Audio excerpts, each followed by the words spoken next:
안녕하세요. 워런 버핏처럼 매일 신문을 박전무와 함께 읽으면서 투자의 고수가 됩시다. 웜의 신박 오늘 6월 5일 수요일입니다. 네, 금요일 같은 수요일입니다. 자, 어제도 50분 안으로 끊었는데 오늘은 한 40분으로 한번 목표를 한번 해보겠습니다. 그러려면 시작을 좀 빨리 해야 되더라고요. 자, 오늘은 좀 중요한 기사들이 많습니다. 은행주 밸류업에 관한 얘기도 있고요. 그 다음에 삼성바이오 관련된 얘기도 있습니다. 그리고 어제 삼성전자 또 젠손왕이 한마디 한 것 때문에 또 주가가 들썩들썩 하고 있는데 요 부분도 얘기를 좀 해보고요.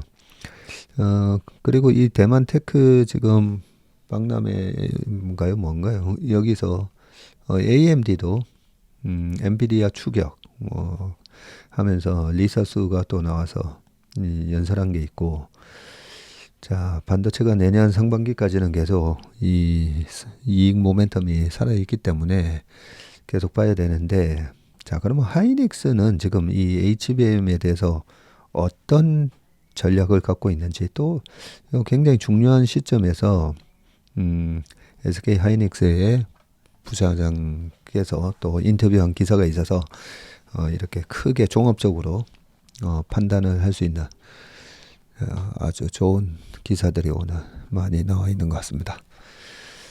자, 그러면 첫 번째 기사부터 보도록 하겠습니다. 올해만 40% 뛴 은행주, 더 담지 못하는 국민연금 왜? 라고 되어 있습니다.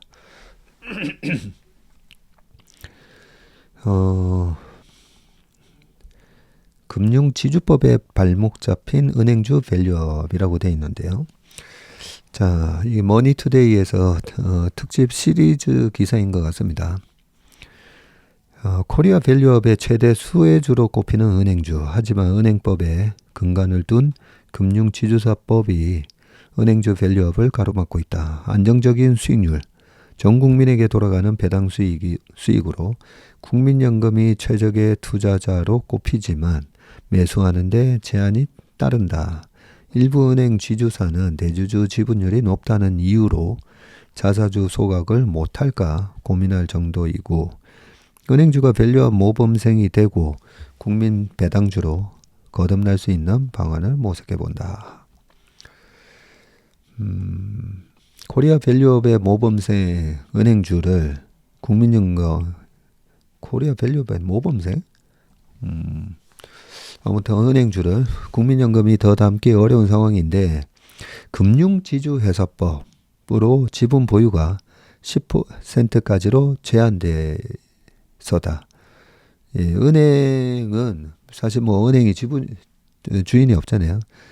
근데 과거 이 산업자본이 금융의 또 대주주가 되면 과거에는 이 금융 시스템이 위험해질 수가 있는 거죠.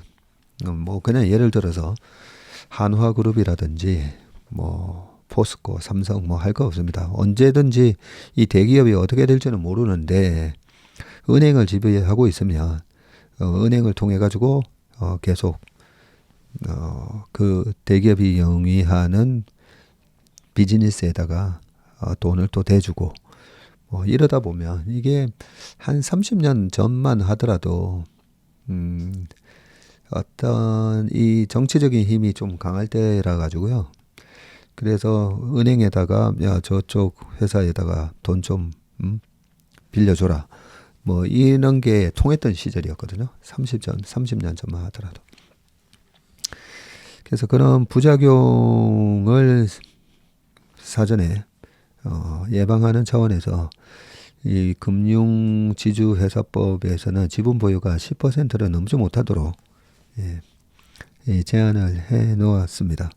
근데 국민연금이 10%를 못 산다는 거는 그거는 좀 이상한데요. 그 취지를 알면 거죠. 자, 시장에서는 지분 제한이 완화가 되면 은행주 밸류업에 속도가 붙는 것은 물론 은행의 이자 수익이 전 국민의 노후에 도움을 주는 구조를 만들 수 있을 것으로 본다. 사일 금융권에 따르면 국민연금은 국내 4대 금융그룹의 지분을 지금 KB금융이 8.23, 신한금융이 8.04, 하나금융이 8.49, 우리금융은 6.31 이렇게 보유 중입니다. 이 중 KB와 신한, 하나금융은 국민연금이 최대 주주입니다. PBR이 지금 0.3에서 0.5배인 은행주는 한국 증시의 대표적인 저평가주로 정부가 추진 중인 코리아 밸류업의 프로그램의 중심에 있고요. 밸류업과 적극적인 주주 환원 정책으로 주가도 많이 올랐습니다. 올해 들어서만 KB금융이 43%나 올랐고요. 하나금융이 39.2% 상승을 했습니다. 이 밸류업 프로그램이 작동을 하는 거죠. 이 정부가 어떤 밸류업 프로그램을 추진한다고 했을 때 이 대기업이나 이 기업, 일반 기업체도 마찬가지고, 오너십이 되게 강한 대주주가 있으면, 여러 가지 상속세나 여러 가지 문제 때문에 그 정부에서 아무리 추진해도 안 올린다 했잖아요. 근데 은행은 보면 이 대주주가 없는 상황입니다. 뭐, 우리 아들한테 물려줘야 되고, 손자한테 물려줘야 되고, 그런 지배구조가 없다 보니까, 또 약간 뭐 그런 거 있었잖아요. 뭐 관치금융이니 뭐 이런 얘기도 있고 정권 바뀔 때마다 은행장들이 또 뭐 이래 바뀌는 여전히 정치권의 영향을 좀 많이 받는 그런 좀 단점도 있긴 합니다. 근데 정부가 어쨌든 밸류업을 하겠다라고 했을 때 가장 협조적인 그런 곳이 어딜까라고 생각해보면 은행인 거죠. 자, 그래서 주가가 이렇게 많이 올랐는데 국민연금이 10% 이상 보유한 국내 주식도 많지만 은행주를 더 담기는 여의치 않다. 금융지주회사법의 보유 제한 규정에 막혀서인데 2011년 정부가 국민연금을 금융자본으로 유권 해석을 내리고 2013년 자본시장법 개정으로 국민연금을 포함한 연기금이 특정 기업의 지분을 10% 이상 보유할 수 있도록 10% 룰이 개정돼서나 은행주는 예외다. 저희가 2010년에 저도 뭐 국민연금 펀드를 운용을 그때 했었었는데 요 2013년 요게 법이 바뀌기 전까지만 하더라도 이 10% 룰 때문에 항상 국민연금에서 살 수 있는 주식, 살 수 없는 주식 그 명단이 내려옵니다. 그래서 그 명단에 있는 주식 아니면 또 9.7%, 9.9% 뭐 이런 경우에도 항상 보고를 해서 미리 어느 정도 사도 되는지 굉장히 좀 불편했던 기억이 나는데요. 자, 금융지주회사법은 동일인이 은행지주회사의 의결권 있는 발행 주식 수의 10%를 초과해 보유할 수 없도록 규정을 하고 있고요. 초과 보유를 위해서는 금융당국의 승인 심사 절차를 밟아야 되는데 국민연금도 마찬가지라고 합니다. 지분 확대가 어려우면서 은행주의 배당 확대 수혜도 제한적이고 4대 금융지주는 지난해 결산 배당으로만 1조 7,900억 원을 배당을 했는데 국민연금은 한 1,380억 원을 가져간 것으로 추산이 되고요. 대부분은 해외 주주들한테 돌아갔습니다. 참 이게 안타까운 얘기인데 자, 몇 년 전만 해도 국민연금이 주요 은행주 지분을 10%에 육박할 정도로 갖고 있었으나 최근에는 8%대에 맞추고 있고요. 은행주의 자사주 소각 등이 활발해지면서 10% 보유 제한에 약간 여유를 두는 모습이다. 금융시장에서는 연기금의 은행주 보유 제한이 여러 부작용을 낳고 있다고 지적을 하는데요. 은행주처럼 성장 가능성보다는 이익의 안정성이 높은 업종은 개인 투자자나 단기 투자자보다 연기금 등 장기 투자자의 관심이 높은데 지분 제한이 이를 막고 있다는 거죠. 자, 지금 자산이 1100조까지 늘어난 국민연금 입장에서는 은행주는 최적의 투자처 중 하나지만 투자를 늘리기가 힘들고요. 국민연금의 해외 주식 투자 비중은 33.3%로 국내 주식 지금 투자 비중 14.2%보다 19.1%나 높습니다. 장기적으로 안정적 수익을 낼 수 있는 국내 투자처가 적다는 게 비중 차이의 이유 중에 하나이고요. 이 해외 주식 투자 비중 33.3에는 제가 알기로는 대체 투자로 해외 대체 투자가 아마 포함되어 있을 건데요. 해외 주식만 33. 네. 그건 좀 제가 확인해 봐야 되겠네요. 그리고 국내 주식 투자 비중, 제가 최근에 들은 얘기인데, 국내 주식 투자 비중을 15.4로 해놨는데도 13%까지 내려갔다가 최근에 정부의 뭐 밸류업 하니까 좀 비중이 늘어서 지금 14.2%거든요. 근데 그 15.4를 이제 내년 연말, 내년 주식 올해 말이었나? 내년 말 그 주식 투자 비중이 최근에 또 바뀌었답니다. 15.4에서 또 내렸대요. 14.9로 내렸다고 하는데, 그게 전체적인 파이가 늘어나면서 자동적으로 떨어지는 건지, 아니면, 계속 줄이려고 하는 건지, 그 부분은, 약간 파이가 늘어나는 부분이 좀 영향을 주지 않았을까 싶지만은, 어쨌든 계속 줄이고 있잖아요, 보면. 저는 이 부분이 좀 많이 아쉬운데, 일단 좀 더 읽어보고 말씀드리겠습니다. 자, 지난해 4대 금융지주의 현금 배당 수익률은 3.94에서 7.1% 정도 나왔고요. 국민연금의 수요를 채워줄 수 있고, 또 연기금의 은행주 보유는 배당 확대가 국민 전체에게 돌아간다는 점에서 긍정적입니다. 이자 수익으로 거둔 이익을 배당 확대에 쓰고, 이것이 국민 노후 자금 관리에 도움을 주는 구조를 기대할 수 있습니다.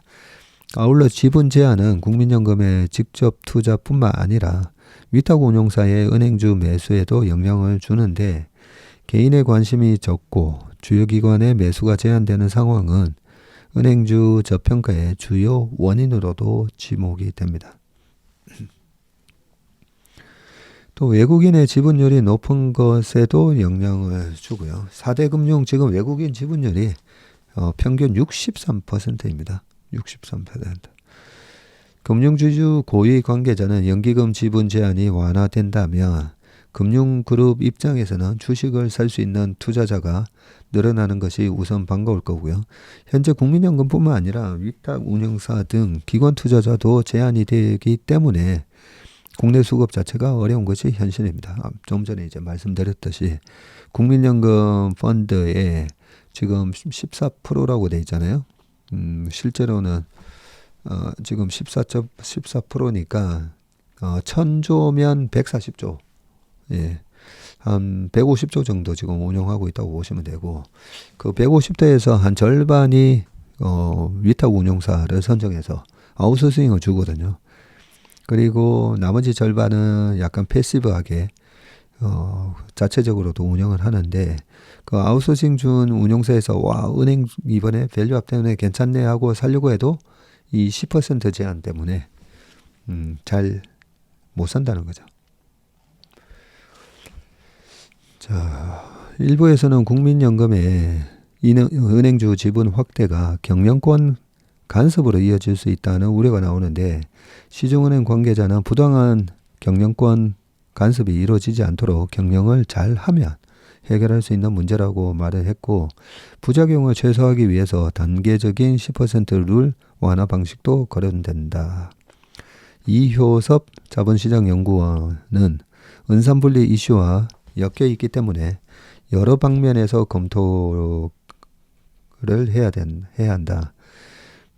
주요 투자자의 보유 한도 규제를 위해 밸류업을 할 수 있는 여력이 줄어드는 부분이 있어 제도 개선 검토가 필요하다고 말을 했습니다.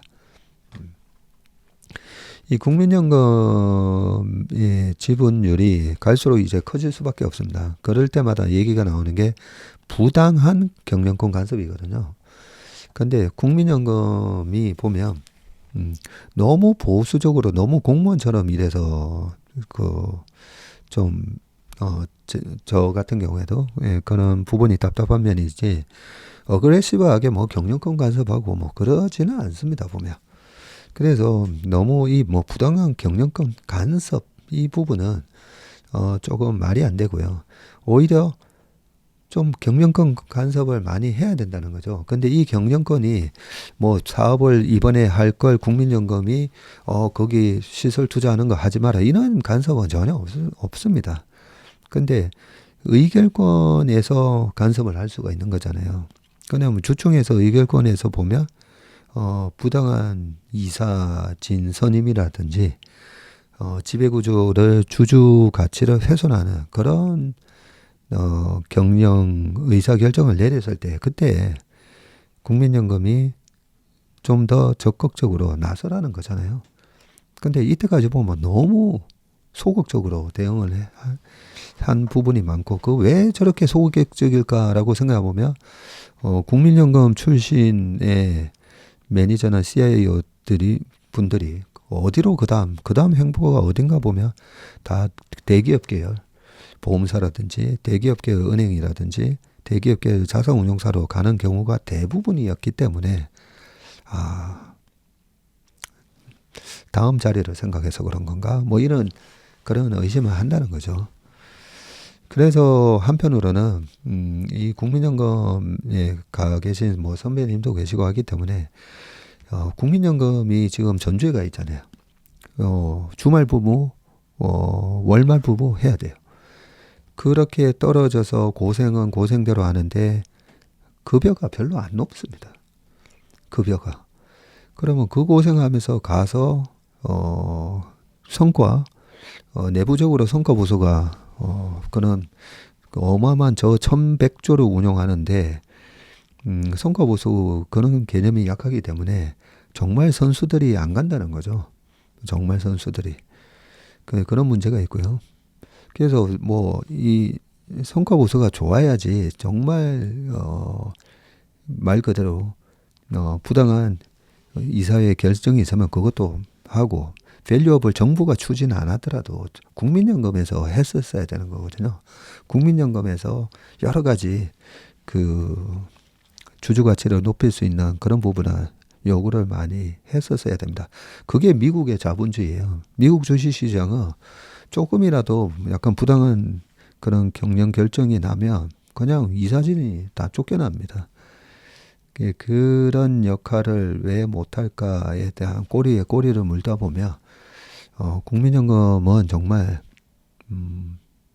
무슨 명예직 아주 돈 많은 사람이 그 노후 걱정 없고 돈 다 벌어놨고 정말 명예직으로 내가 전주 가가지고 내가 참 희생하면서 일할게 그런 분들이 가야 되거든요. 근데 저희 업계에서 일하면서 그 돈 뭐 큰 돈 못 법니다.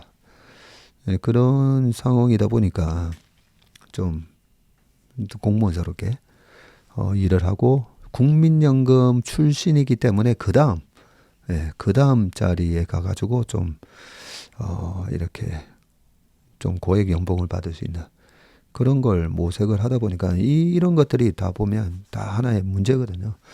그래서 국민연금에 계시는 선후배들 만나서 보면 이런 고충들 많이 얘기하고요. 어차피 거기서 돈 못 법니다. 돈 못 벌고 1년 내내 감사. 1년 내내 한 7개의 감사를 받는다고 그러더라고요. 내내 감사해요. 그런 측면 때문에 예. 사실 이번에 뭐 국민연금 뭐 개혁 뭐 해가지고 뭐 또 돈을 더 내고 덜 내고 뭐 이런 얘기를 하는데 그 수익률 1, 2%만 올리면 돼요. 수익률. 근데 수익률 1, 2%로 올릴 수 있는 그 방안이 저는 훨씬 더 시급합니다. 얼마든지 1, 2% 올릴 수 있는 그런 방안이 있는데 지금과 같은 상태로서는 네, 그렇다는 거죠. 우리의 노후가 달려있기 때문에 이런 부분 그 은행주를 지금 뭐 밸류 반다고 다 떠들어 놓고 막 비쌀 때 또 사야 되잖아요. 이런 게 저는 좀 그 정부에서 이 밸류업을 추진을 장기적으로 계획을 잡고 그러려면 그 수혜를 우리 국민들이 볼 수 있게 하는 가장 좋은 방법이 국민연금이잖아요. 국민연금이 웬만하면 이 밸류 종목을 좀 싸게 살 수 있게끔 해야 되는데 이런 10% 이런 거에 막혀 있어서 외국인 좋은 일만 시키게 됐으니까 그런 부분들이 보면 좀 안타깝습니다. 실컷해가지고 이 밸류업 하기 제일 좋은 업종이 은행금인데 은행에 있어서 뭐 지금 최대 수혜는 외국인이 보게 돼 있습니다. 외국인 지분율 한번 말씀드릴까요? KB금융 76.5%고요. 신한은행, 신한금융 60.85, 하나금융 69.9입니다. 70%입니다. 70%. 우리금융이 42.6. 네, 그래서 4대 금융 지금 단순 평균이 62.5%거든요.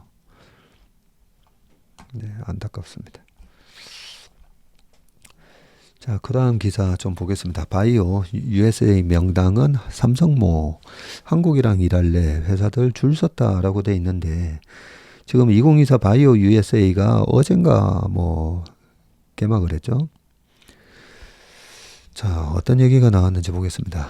유명 해외 기업이 올해 바이오 USA에서 미팅을 계획한 기업 중 90%가 한국 기업이라고 하더군요. 샌디에고에서 지금 2024 바이오 인터내셔널 컨벤션, 바이오 인터내셔널 컨벤션이 열렸는데 줄여서 바이오 USA라고 하는데요. 세계 최대 제약 바이오 전시회 개막을 알린 이날 글로벌 업계는 한국 기업을 주시하는 분위기였고요. 행사장 입구 앞에 명당을 차지한 삼성바이오로직스 부스를 비롯해서 셀트리온 등 국내 기업 부스로 해외 업계 관계자들이 모여들었다고 합니다. 한국바이오협회와 함께 전시장 내 한국관을 운영하는 코트라 박성호 북미 지역본부장은 어제 저녁 유명 글로벌 바이오 기업과 사전 미팅을 진행했는데 이번에 미팅을 계획한 기업 중에 90%가 한국 기업이더라며 미팅을 계획한 기업 중 90%가 바이오 USA에 집중하는 한국 기업 열의가 높을 뿐 아니라 해외 기업이 한국 업체를 파트너로 원하는 니즈가 굉장히 강하다고 자부심을 드러냈습니다.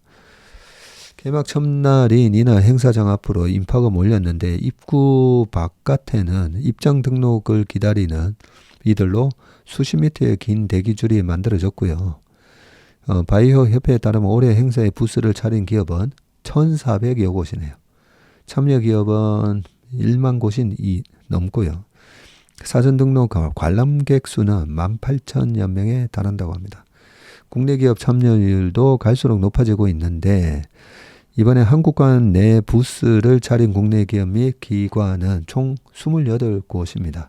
기업이 26곳, 기관이 2곳, 서울시 지원 10곳, 그리고 춘천바이오산업진흥원 지원 5곳 등으로 기업만 따지면 41개사라고 하네요.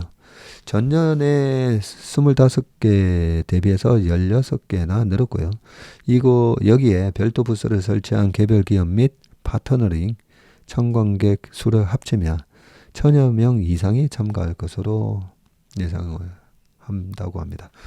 자, 특히 중국의 핵심 CDMO 위탁개발 생산사인 우시 바이오로직스하고 우시 앱텍이 미국의 생물보안법 추진 여파로 불참했네요. 이번에 불참 의사를 밝히면서 국내 기업의 반사 이익 기대감에 더 힘이 실리고요.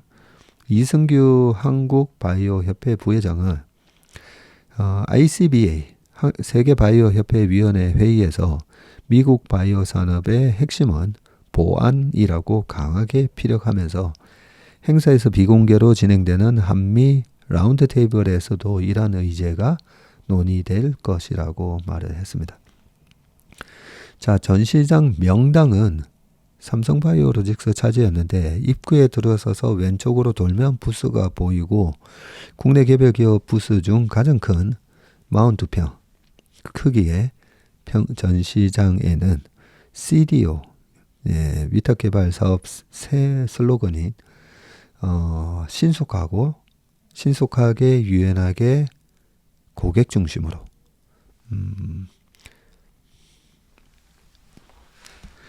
에자일하고 플렉시블하고 focused on you 이렇게 문구가 적혀 있다고 합니다. 이 flexible이라는 단어가 참 중요한 단어입니다. 주식 투자하면서 우리 업계에서 참 정말 브레인 정말 좋은 학교 나오시고 정말 머리 좋고 똑똑하고 고등학교 때 항상 전교 1등하고 그런 분들 우리 학교에 꽤 있거든요.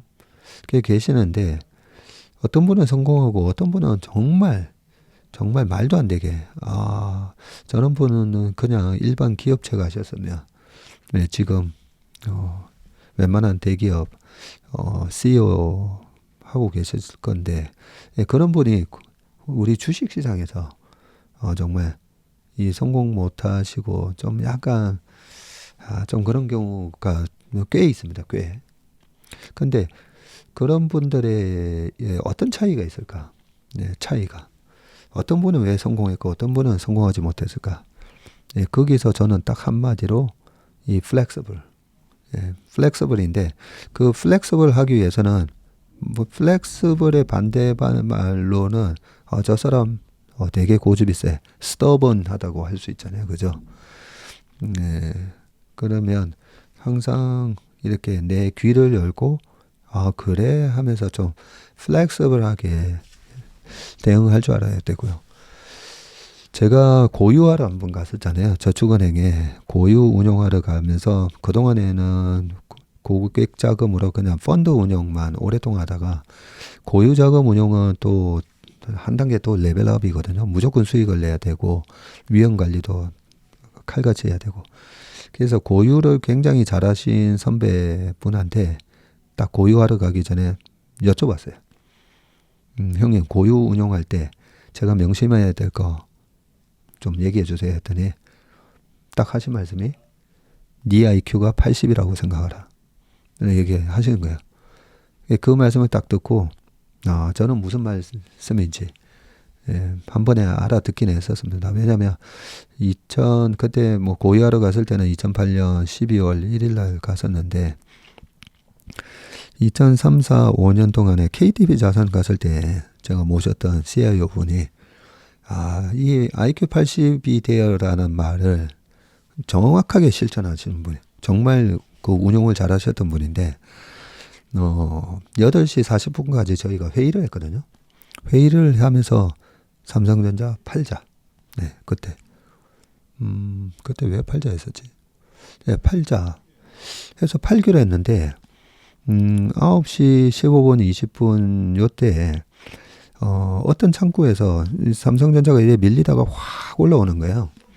올라오는데 나중에 보는데 한 30분, 40분 이래 됐는데 계속 어느 창구가 보면 거래 창구가 뜨잖아요. 신한, 키움, 뭐 한투, 미래 이런 식으로 어느 한 창구에서 계속 이렇게 매수가 강하게 들어오더라고요. 그때만 하더라도 증권사 법인부에다가 전화를 해서 물어보거든요. 물어봅니다. 지금 뭐 예를 들어서 한투라면 한투 법인부에 전화해가지고 지금 삼성전자 매수가 강하게 들어오는데 그거 어디서 사는지 좀 알아봐 달라고. 원래 그거 가르쳐주면 안 되거든요. 근데 한 1분 뒤에 전화가 왔어요. 전화가 와서 KTB에서 사고 있는데요? 하는 거예요. 아니 우리는 팔고 있는데 근데 KTB에서 사고 있다고? 보니까 그 CIO 분이 사고 계셨던 거예요. 조금 전에 8시 40분까지 뭐 이런저런 얘기로 팔자라고 했었는데 그 한 40분 사이에 시장의 움직임이라든지 뭐 여러 가지 뭘 조합을 하셨는지 사자 혼자서 막 강하게 사고 계시더라고. 나중에 저희가 장중 미팅도 이제 가끔씩 했는데 그때 나중에 물어보니까 이런 이유로 나는 사야 되겠다 싶어서 사고 있다고. 그래서 그분이 정말 유연하게 매매하셨습니다. 그 CIO 분한테 제가 배운 여러 가지 진짜 주식할 때의 큰 꿀팁 중에 하나가 방송에서 제가 다 말씀드렸지만 첫 양봉에 팔지 말고 첫 음봉에 사지 마라. 그리고 오른쪽 어깨, 올라가는 어깨에서 물리는 건 괜찮다. 보통 52주 신고가 나는 거 잘 못 사시잖아요. 그죠? 막 신고가 나는 거 올라가는 어깨에서는 물려도 괜찮다. 언제든지 팔 기회가 있는데 헤드앤숄더 만들고 떨어지는 어깨에서 보통 여기서 사서 다 물리거든요. 떨어지는 어깨, 요쪽 어깨, 왼쪽 어깨에서 사서 물리면 답이 없다. 그런 여러 가지 많습니다. 근데 이 명당 바이오 이런 얘기하다가 왜 이렇게 지금 3000% 완전 3000% 빠졌네요. 자, 아무튼 IQ 80 요거네요. 신속하게 유연하게 고객 중심으로. 신속하게 그 주식이 그렇게 신속해야 되는 건 아닙니다. 뭐 어떤 분들은 내가 정말 직장 그만두고 매일 같이 이래 쳐다보면서 매매하면 잘할 것 같다라고 생각하시잖아요. 절대 아닙니다. 근데 이 유연하게 그리고 고객 중심으로 이거는 시장 중심으로 시장이 주는 메시지를 유연하게 투자하는 게 이게 핵심인 것 같습니다. 죄송합니다. 이거 시간을 40분에 한번 끊어보겠다 해놓고 이렇게. 자, 행사가 시작되자마자 해외 업계 관계자들은 부스를 방문하며 관심을 보였고 이날 회사는 신규 CDO 플랫폼 S텐시파이와 맞춤형 CMC 패키지 서비스 셀렉트 테일러를 처음 공개했다고 하고요. 삼바에 따르면 이날 하루 동안 회사 부스에 다녀간 방문객 수가 1000여 명이나 된다고 하네요. 부스 투어를 진행한 제임스 최 삼성바이오로직스 부사장은 올해 행사에서 사전에 확정된 미팅만 85건이라면서 빅파마와 소규모 바이오텍 등 모든 고객에게 신속하고 유연하게 서비스를 제공하고 있다고 자신했다고 합니다. 밑에 셀트리온도 나오는데 최근에 셀트리온 주가가 들썩들썩 하는데 한 42평 크기의 부스였고요. 지난해 28평보다는 1.5배 몸짓을 키웠다고 합니다. 500명이 넘는 관계자들이 셀트리온 부스를 방문했고 지난해 첫날 방문자 수보다 2배 이상 많다고 합니다. 행사 전체 기간 참석자 수는 1000명 이상일 것으로 보고 있고 바이오 시밀러 파이프라인 등과 글로벌 바이오 클러스터 네트워크 등 다양한 분야의 잠재적 협업사와 논의를 진행했다고 말을 했습니다. 그 밑에는 SK 바이오팜 바이오사이언스, 롯데 바이오로직스 얘기도 좀 있고요. 그리고 뭐 올해 처음 단독 부스를 차린 GC셀 뭐 이런 회사도 있네요. 그리고 뭐 밑에 쭉 있으니까 한번 읽어보시길 바라겠습니다. 자, 그 다음에 젠슨 황 엔비디아 CEO 삼성전자로부터 HBM 공급 받을 것이라고 하는데 뭐 아침에 모닝 브리프에서도 쭉 다 말씀드렸으니까 일단 그 대만 지금 타이베이에서 열린 무슨 뭐 하고 있죠 지금 거기서 뭐죠 행사가 컴퓨텍스 2024 여기서 젠슨 황 CEO한테 질문이 있었었죠. 기자간담회에서 질문을 했더니 하이닉스, 삼성전자, 마이크론에서 HBM을 공급받을 거라고 했고 전자가 언제 엔비디아의 파트너가 될 수 있느냐 요 딱 질문을 누가 해주셨어요. 했더니 우리에게 필요한 HBM의 양은 매우 많기 때문에 공급 속도가 무척 중요하다. 또 이 업체들과 최대한 빨리 퀄을 진행하고 우리 제조 공정에 적용하기 위해서 지금 노력하고 있고, 전자가 발열 문제 등으로 품질 테스트 통과하지 못했다는 기사에 대해서 딱 물어보니까 그런 이유로 실패한 것이 아니고 그런 보도는 아무것도 아니다면서 삼성과 작업은 잘 진행되고 있고, 어제까지 끝내고 싶었지만 안 끝났다. 인내심을 가져야 한다. 네. 이 부분이 I want it to be done by yesterday. 그러면서 we have to be patient. 뭐 이런 식으로 원문은 돼 있던데, 좀 빨리 삼성의 퀄 테스트가 끝나서 지금 빨리 공급을 받고 싶은데, 그 뭐 퀄 테스트 통과 못했다. 그거는 아니고 지금 막바지다라는 뭐 그런 얘기인 거죠. 자, 이 얘기가 나오고 나서 어제 뭐 시간에서도 주가도 올라가고 오늘도 보니까 올라가고 있습니다. 자, 앞서 삼성전자는 5세대 HBM이 HBM3E를 올해 상반기 양산할 계획이라고 밝혔었거든요. 상반기니까 4, 5, 6 이제 6월달 안으로는 돼야 되잖아요. 그리고 황 CEO가 지난 3월 미국에서 열린 개발자 컨퍼런스에서 삼성전자 부스를 방문해서 HBM3E 제품이었잖아요. 그걸 살펴본 후에 젠슨이 승인했다. 젠슨 어프루브드라고 딱 이렇게 친필 사인을 남기면서, 그때도 3월 달에 그죠? 주가가 4월 초까지 실적 발표 때까지 쭉 올라왔습니다. 그러니까 어떻게 보면 너무나 지금 똑같은 일이 반복되고 있어요. 이번에도 젠슨왕이 6월 달에 얘기하고 7월 초가 전자 실적 발표잖아요. 근데 이번에도 또 서프라이즈 나올 것 같거든요. 그래서 이번에는 또 7월 초에 삼성전자 실적 발표 때, 근데 지난번에 실적 발표했던 4월 달에 85,000원인가 6,000원 찍었고, 그 전에 1월 달에도 82,000원인가 계속 이제 고점은 뚫고는 가고 있습니다. 이번에도 7월 달 실적 발표 때 전 고점을 뚫을지는 모르겠지만 이번에도 좀 실적이 계속 서프라이즈만 나면 뚫을 수도 있지 않을까 기대를 해봅니다. 자, 뭐 이런 로이터의 보도에 대한 반박에 기자회견 답변이 있었고요. 자, 이런저런 보도와 관련해서 앞서 삼성전자는 다양한 글로벌 파트너들과 HBM 공급을 위한 테스트를 순조롭게 진행 중이고, 다수의 업체와 긴밀하게 협력하며 지속적으로 기술과 성능을 테스트하고 있다고 반박을 했고요.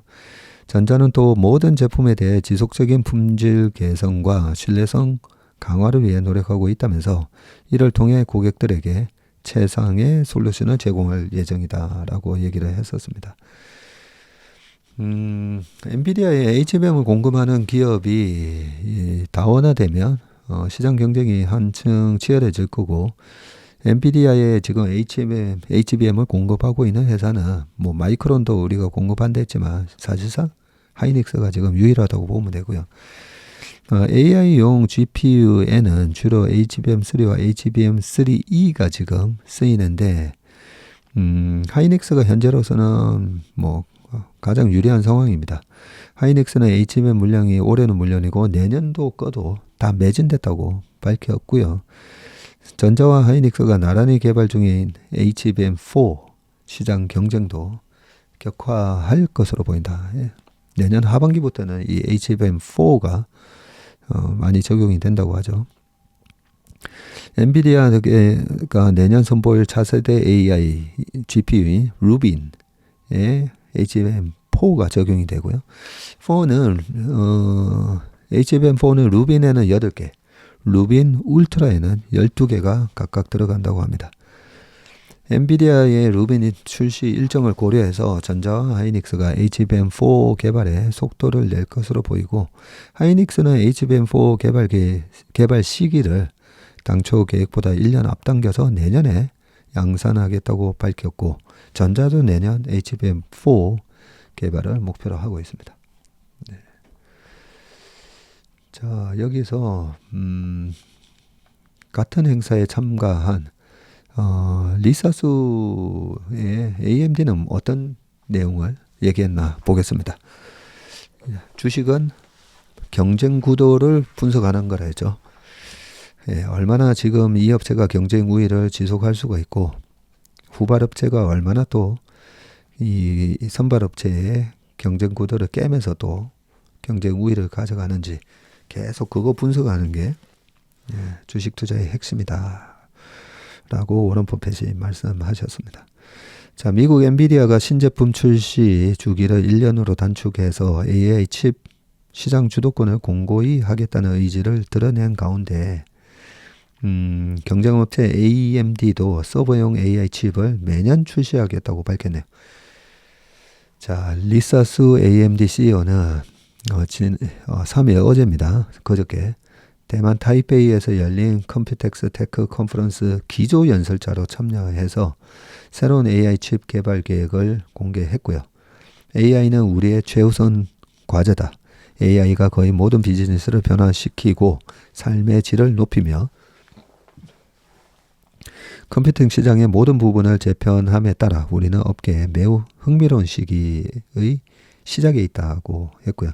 회사 내 모든 개발 역량을 활용하고 있는데 매년 우리는 항상 가장 경쟁력 있는 포트폴리오를 갖출 수 있도록 차세대 제품을 선보이고 있고 이런 연간 주기는 시장이 더 새로운 제품과 더 새로운 기능을 요구하기 때문에 존재한다고 했습니다.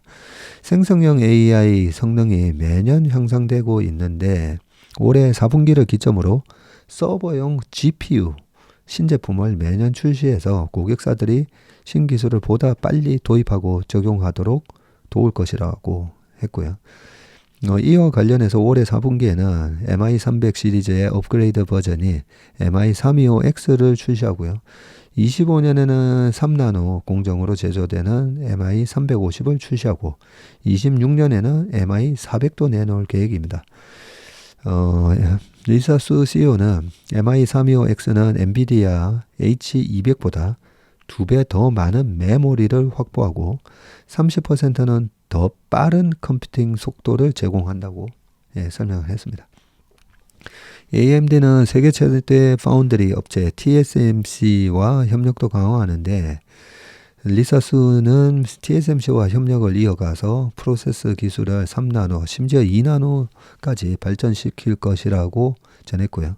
다만 AMD가 삼성전자의 3나노 GAA 공정 고객사가 될 수도 있다는 언론 보도에 대해서는 언급하지 않았다고 합니다. 자, 주요 외신은 AMD의 새로운 AI 칩 출시 계획은 엔비디아의 신제품 출시 계획과 일치한다면서 AMD가 엔비디아의 주요 경쟁자 중 하나가 됐다고 평가를 했습니다. 밑에 내용은 한번 쭉 읽어보시고요. AMD는 엔비디아를 추경하는 업체 중 가장 큰 진전을 보이고 있다고 블룸버그 통신이 얘기했고요.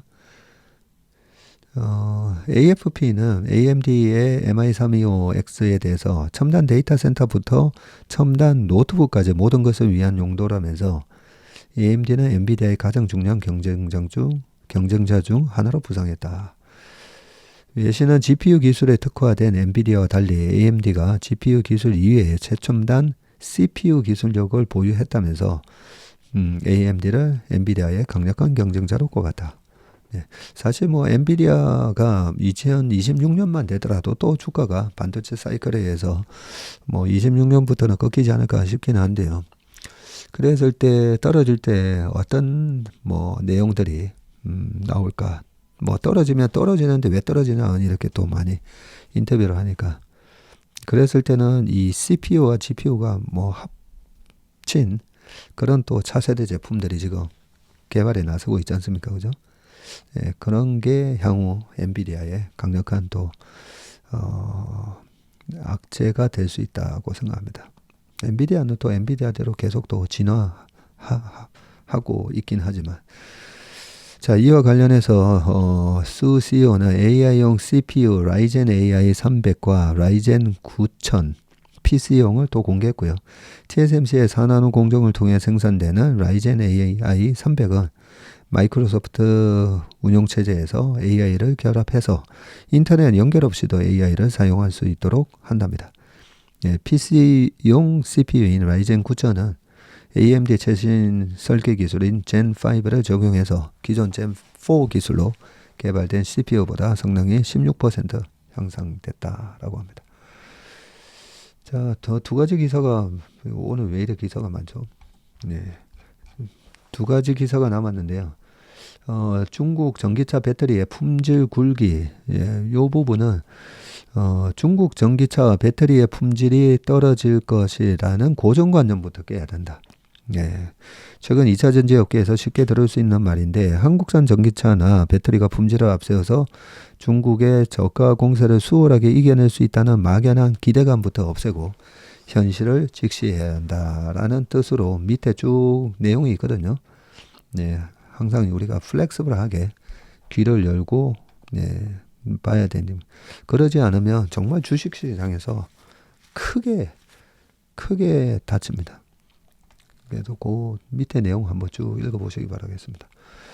자, 마지막 방금